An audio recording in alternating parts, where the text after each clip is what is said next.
있습니다. 제가 가장 좋아하는 이야기 중 하나는 노란 손수건에 대한 이야기입니다. 학창 시절에 교과서를 통해서 들어보셨을 거예요. 노란 손수건. 죄를 지은 한 남자가 출소 후에 이제 집으로 돌아가는 길인데 집으로 가기 전에 먼저 편지를 썼다고 하죠. 아내에게. 이런 나도 받아줄 수 있겠느냐. 만약 나를 받아준다면 마을역에 있는 큰 참나무에 노란 손수건을 걸어두고, 만약 나를 받아주지 않는다면 손수건이 없으면 나는 그냥 네 갈 길로 가겠다 라는 이야기입니다. 결론은 잘 알고 계시죠? 그 참나무에. 몰라요? 그렇죠. 결과는 어떤가 하면 그 참나무에 노란 손수건이 걸렸을까요? 안 걸렸을까요? 걸렸습니다. 노란손이 걸렸는데 노란손이 한 장이었나요? 아니요. 그 큰 참나무들 가득 수놓을 만큼 엄청나게 많은 노랗게 물들여 놓았습니다. 그래서 그 남자가 정말 기쁜 마음으로 집으로 돌아가게 됐죠. 환영합니다. 당신을 환영합니다.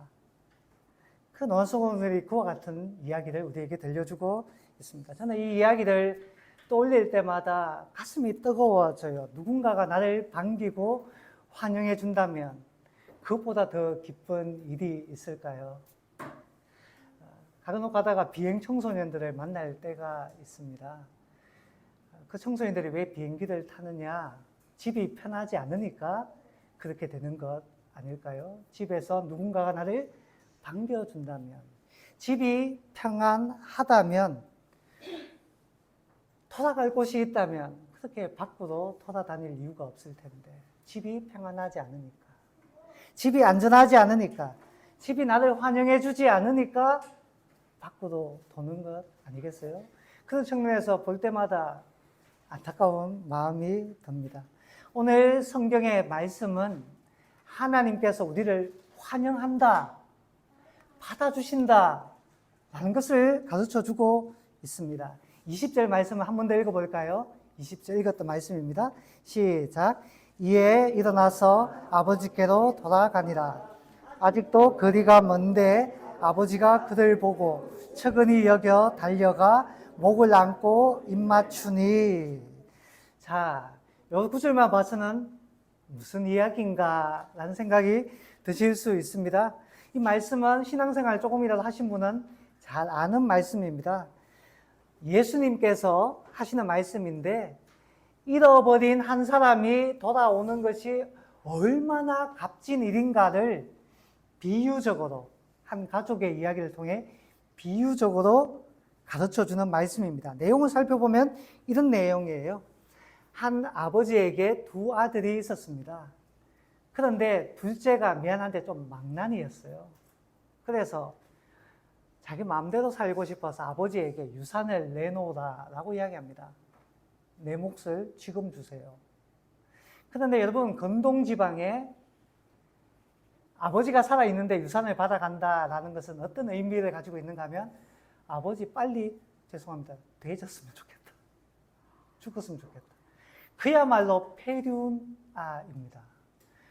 근데 그 아들에게 유산을 줘요. 하도 좋으니까 줍니다. 줘서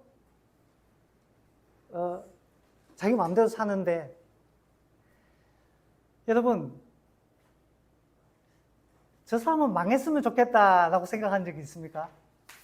네. 그 사람 있죠? 저 사람은 망했으면 좋겠다. 근데 제가 이 친구를 보니까 이 친구는 정말 망했으면 좋겠다 이런 생각이 들었어요. 정말 폐륜아 중에 폐륜아잖아요. 그런데 그야말로 쫄딱 망하게 됩니다. 망해도 그렇게 망할 수가 없어요. 인간 이하의 삶으로 떨어지게 됩니다. 그러면서 뭐라고 이야기하면, 돼지를 치는데, 돼지를 잘 이해하셔야 됩니다. 무슬림들은 돼지고기를 먹지 않아요. 왜냐? 돼지는 부정하기 때문에. 위생적으로 부정하다는 게 아니고 종교적으로 부정하다. 유대인들, 이스라엘 사람들도 똑같습니다. 가까이 접촉 금지, 만져서도 안 되고. 그 돼지고기를 만진 사람과 내가 접촉해도 내가 더러워진다고 생각하는, 아주 그렇게 생각하고 있어요. 그런데 돼지를 쳐요. 이 사람의 형편이 어떤지를 알 수가 있는 거죠. 그런데 돼지를 치는 것을 그치지 않고 배가 고파서 돼지가 먹는 그 음식을 나도 먹고 싶다라고 좀 주세요 하는데, 성경에서 보니까 그것조차도 주는 사람이 없어서 배를 굶고 있다라고 이야기합니다. 비참한 상황 가운데 떨어졌습니다. 여러분, 사람은 한계 상황에 닥치고 나서야 신을 찾는다라는 말이 있습니다. 야스퍼스라는 철학자가 했는 말이죠. 벼랑 끝에 서 보니 하나님을 찾게 된다라는 겁니다. 칼빈은 이것을 그 사람 안에 있는 종교의 씨앗이라고 했어요. 우리 안에 하나님께 주신 씨앗이 있는데 그것이 하나님을 찾게 된다는 거예요. 언제 찾느냐? 한계 상황이 되었을 때. 추락하고 보니까 이 작은 아들이 아버지 생각이 나는 겁니다. 여러분 기억하십시오. 아버지를 기억할 수 있다는 것이 은혜입니다. 아버지를 기억할 수 있다. 하나님을 생각할 수 있다는 것이 은혜입니다. 추락하고 나서도 하나님을 생각하지 않는 사람들이 세상에 많아요. 아버지를 찾을 기회를 준 것, 이게 하나님께서 주신 기회입니다. 자, 아들이 아버지에게도 찾아가야겠다 생각해서 아버지를 찾아가는데 아버지가 어떻게 합니까? 여러분 같으면 어떻게 하시겠어요? 받아줘야죠. 하나님의 마음을 갖고 계시네요. 하나님의 마음을 갖고 계시네요. 아빠 죽었으면 좋겠어 했는 아들인데. 자, 그런데 여기 보니까 아버지가 맞아주는데 20절 말씀을 보니까 아들과 아버지 중에 누가 먼저 발견했습니까? 아버지가. 아직 거리가 먼데 아버지가 달려갑니다. 여러분, 비유이지만 실제처럼 그려봅시다. 여러분, 아들이라면, 적어도 저라면 이런 생각 해봤어요. 돌아가는 길에 갈까 말까 해야 되나 말아야 되나, 온갖 잡념에 사로잡혔을 거예요. 집으로 가는 중에도 마음이 왔다 갔다 했을 거예요. 어쩌면 고개를 푹 숙이고 아버지한테 무슨 말을 꺼내야 되지 터벅터벅 걸어갔을 거예요. 그런데 아직 저 거리가 먼데 아버지가 먼저 알아보고 달려갔습니다.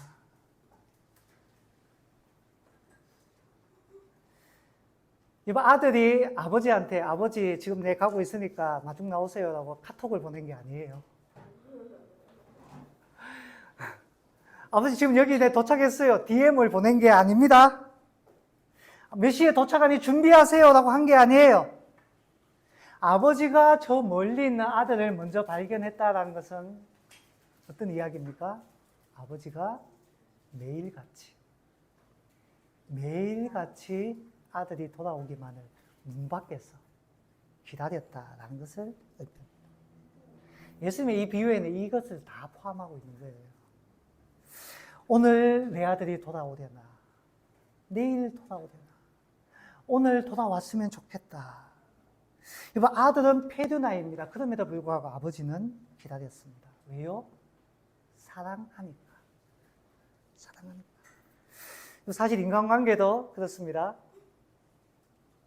먼저 와서 기다리는 사람이 있다면 여러분 그 사람을 붙잡으세요. 소중한 사람입니다. 먼저 와서 기다린다는 것은 무슨 의미입니까?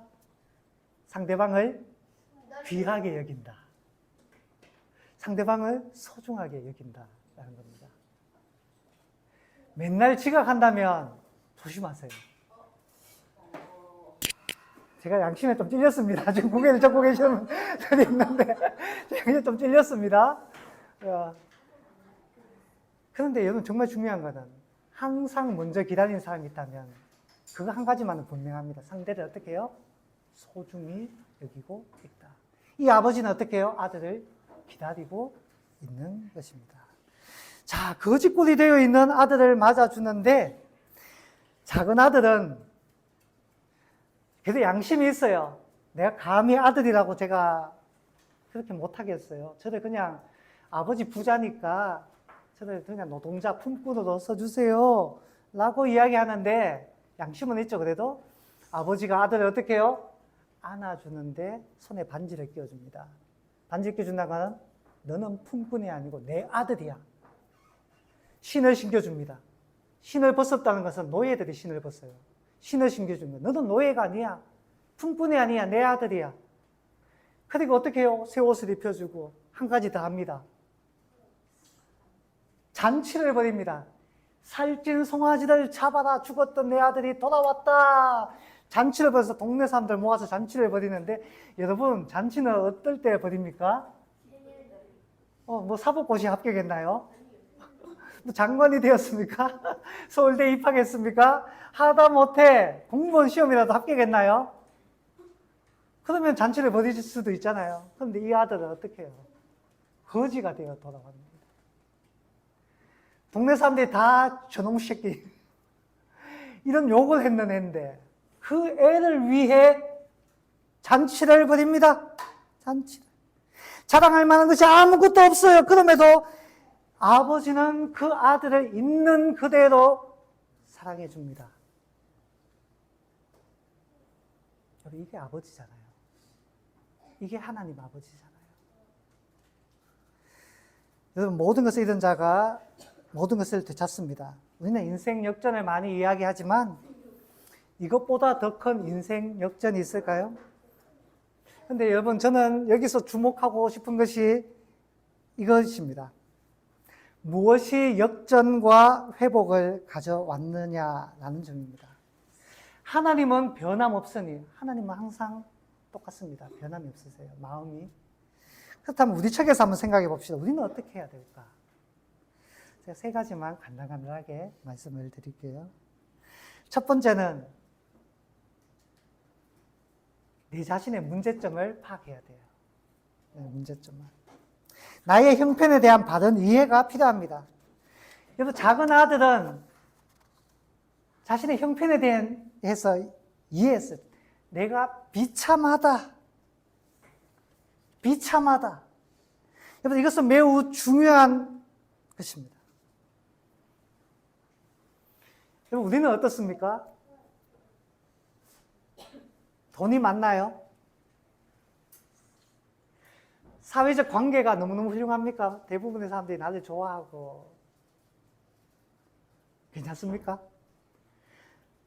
아니면 영적으로 내가 가진 것도 없고 딴 거는 부족해도 그냥 내 마음은 영적으로 내가 충만해, 기뻐, 행복합니까?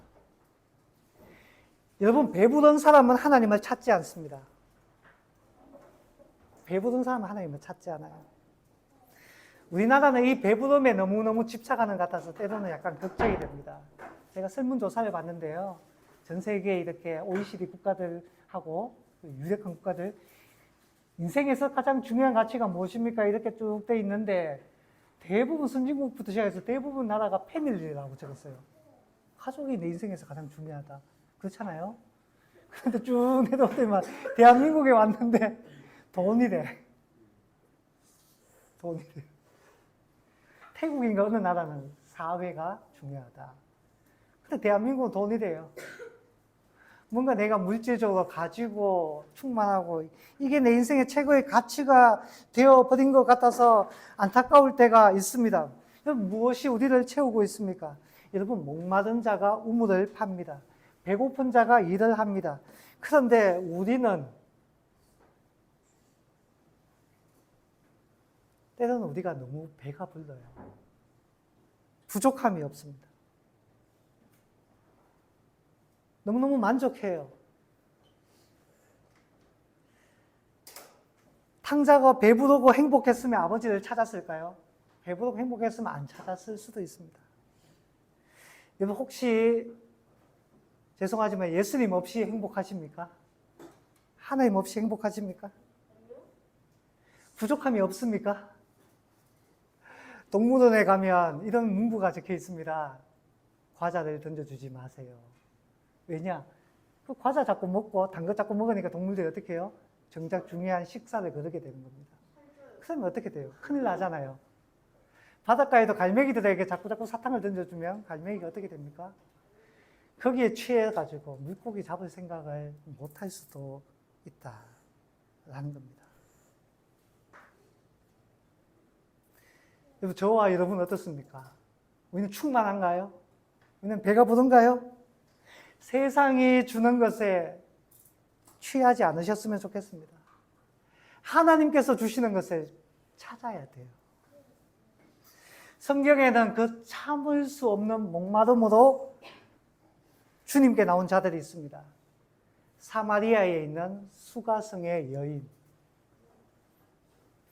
이 여인은 미안한데요, 결혼을 너무너무 많이 했어요. 5번 넘는 결혼을 했어요. 근데 그 어떤 남자도 이 여인을 만족시켜 줄 수가 없었어요. 끊임없는 목마름이 있었어요. 그래서 우물로 물을 기도 나왔어요. 그 우물에 물을 기는다는 것은 그 목마름에 대한 하나의 표현이기도 해요. 근데 예수를 만나니까 그 채워지지 않는 것들이 채워졌어요. 또 한 사람이 있습니다. 율법학자 니고데모. 그 사람은 부자예요. 사회적 지위도 엄청나게 높아요. 근데 목마름이 있는 거예요.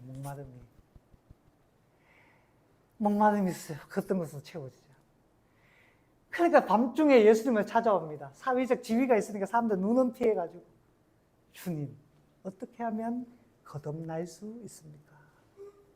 주님을 만나니까 그게 해결이 되었습니다.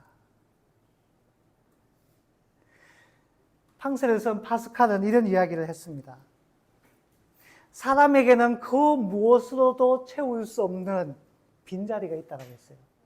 그는 돈으로도 사람으로도 세상 어떤 유흥거리로도 채울 수 없는 하나의 빈자리입니다. 왜 그 빈자리가 있느냐? 사람은 영적인 존재이기 때문에. 사람은 그냥 죽고 끝나는 어떤 물질적인 존재가 아니에요.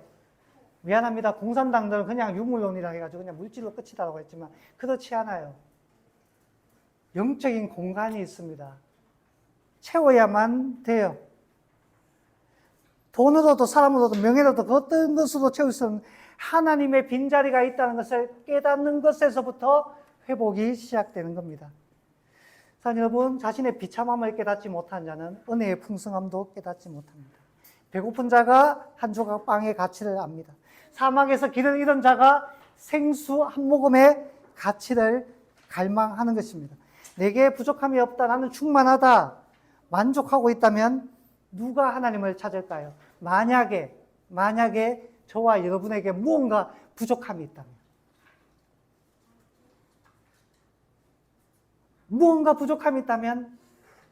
사랑하는 여러분, 기뻐하십시오. 회복의 시작입니다.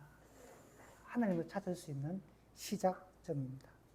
두 번째, 이건 좀 더 간단하게 할게요. 해결책이 하나님께 있음을 깨닫는 것입니다. 탕자는 이렇게 생각했어요. 내 아버지 집에 먹을 것이 많다라고 했습니다. 해결책이 아버지에게 있다는 것을 아는 겁니다. 우리는 천국이 있다라고 이야기합니다. 그러니까 하나님을 찾는 것입니다. 그리고 탕자는 아버지가 자기를 그래도 받아줄 것이다 라고 생각했어요. 여러분, 이것을 믿음이라고 합니다. 하나님이 나를 받아줄 것이다. 하나님 나를 받아줄 것이다. 내가 하나님께로 가면 하나님은 나를 외면하지 않을 거야. 내가 이런 거짓골이라도, 때로 내가 아무것도 잘난 것이 없어도, 내가 가진 것이 없어도, 하나님 앞에 드릴 것이 없어도, 세상에 오해하는 게 있습니다. 교회가 부자들만 좋아한다. 부자들만 밝힌다. 그런 오해가 있습니다. 아니에요. 만약에 그렇다면 잘못된 거예요. 하나님은 탕자를 받아주잖아요. 탕자가 뭐가 잘났어요. 해결책이 하나님께 있다는 것을 깨닫는 믿음이 필요합니다. 세 번째, 발걸음을 옮겨야 합니다. 발걸음을. 성경은 수많은 믿음의 사람들의 행적들을 기록하고 있습니다. 들어보셨을 거예요. 노아의 방주, 아브라함의 순례, 다윗의 물맷돌, 다 유명한 사람들이죠. 자신의 믿음을 옮겼습니다. 실행했습니다. 이런 믿음을 흔히 지식, 동의, 신뢰라고 이야기합니다. 내가 하나님 어떤 분인지 알았다 그러면 맡겨야 되는 겁니다. 어떤 선교사님이 아프리카에서 선교를 하는데 믿음에 대해서, 이 신뢰에 대해서 내가 어떻게 설명하면 좋을까 막 고민했는데 아프리카 부족민이 한 명 와가지고 믿음이 뭐라고? 믿음은 바로 이런 거예요 하고 의자를 뚝 두더니 의자에다가 털썩 아는 거예요. 털썩. 이게 믿음입니다. 아프리카에서는. 하나님께 맡기는 것. 하나님께 맡기는 것. 사랑하는 여러분, 우리의 발걸음이 우리를 살리게 될 것입니다. 저와 여러분은 오늘 이곳에 발걸음을 해 오셨습니다. 너무 감사해요. 바라기는 저는 다음 주에도 발걸음이 있기를 소망합니다. 그러나 그렇지 않다 하더라도 때로는 언젠가 어느 곳이 될지는 모르겠지만 다시금 하나님께서 발걸음을 옮기는 은혜가 있기를 원합니다. 왜냐? 아버지께서 지금도 문 밖에 서서 돌아오기만을 기다리고 있기 때문입니다. 자, 여기서 한 가지만 더 할게요. 자, 지금의 이 말씀은 우리 푸른의 성도들에게 하는 말씀입니다. 이토록 아름다운 이야기에서 들리는 게 한 가지가 있습니다. 뭐냐면 쭉 읽어보시면 아시겠지만 한 사람이 더 등장합니다. 아버지에게 아들이 몇 명 있었다고요? 2명. 제게는 3명입니다. 2명이 있었는데 큰아들이 있어요. 큰아들은 평생 아버지 곁에 있었던 사람입니다. 그런데 큰아들이 화가 났어요. 아버지 저 탕자 미안합니다. 저 새끼 위해서 왜 저래? 나한테 뭐 해준 것도 하나 없으면서. 큰아들이 화가 났어요. 여러분 15장을 보면 첫 번째 줄에 이런 이야기가 있습니다. 바리새인과 서기관들이 예수님을 이렇게 따지는 이야기가 있어요. 예수님 왜 저 막대 먹은 저 사람들하고 왜 친하게 왜 지내요? 죄인들인데. 이 바리새인과 서기관들은 지도자들이었습니다. 사회적으로 미안한데 훌륭한 사람들이었어요. 한평생 하나님을 섬기던 사람들이었습니다. 그들은 자기가 의롭다고 생각했어. 나는 이만하면 됐지. 나 잘하고 있는 거야. 그래서 그들은 기도할 때도 이렇게 기도했어요. 세리는 나쁜 사람들이에요. 미안한데. 아이고 저런 세리들과 같이 안아서 나 너무 감사하다 라고 하나님 앞에 그런 식으로 기도하던 사람들이었습니다. 큰아들은 바로 이들을 가리키는 거예요. 예수님은 그들을 비판합니다. 그들을 비판합니다. 왜 그러느냐? 잃어버린 한 사람이 돌아오는 것이 얼마나 귀한 건데 하나님께서 그것을 그렇게 간절히 원하는데 너희들은 왜 아버지와 같은 마음을 갖지를 못하느냐? 사랑하는 여러분, 저는 저와 여러분이 타인을 비판하는 사람들이 되기를 원치 않습니다. 내가 잘한다고 해서 타인의 약점을 가지고 깎아내리는 사람이 되기를 원치 않습니다. 저는 우리도 교회인데 우리 교회는 세상을 비난하는 교회가 되기를 원치 않아요. 우리 교회는 예수님을 안 믿는다고 해서 뭔가 안 좋은 이야기를 하는 그런 교회가 되기를 원치 않습니다. 저부터 그렇게 해야 되겠죠. 마음을 열어야 됩니다. 교회란 세상을 품을 수 있어야 됩니다. 잘못을 따지는 것이 아니고 품을 수 있는 그것이 하나님 아버지의 마음입니다. 사랑하는 여러분, 저와 여러분은 하나님과 같은 마음입니까? 아니면 큰아들과 서기관과 바리새인 같은 마음입니까? 저와 여러분 하나님의 마음을 품을 수 있기를 바랍니다. 말씀을 정리하겠습니다. 하나님께서 우리를 기다리십니다. 하나님께서 세상에 지쳤다면, 상처 입었다면, 혹은 그 어떤 것으로도 채울 수 없는 내 마음의 빈자리가 있다면 하나님께로 나올 수 있는 은혜가 있기를 바랍니다.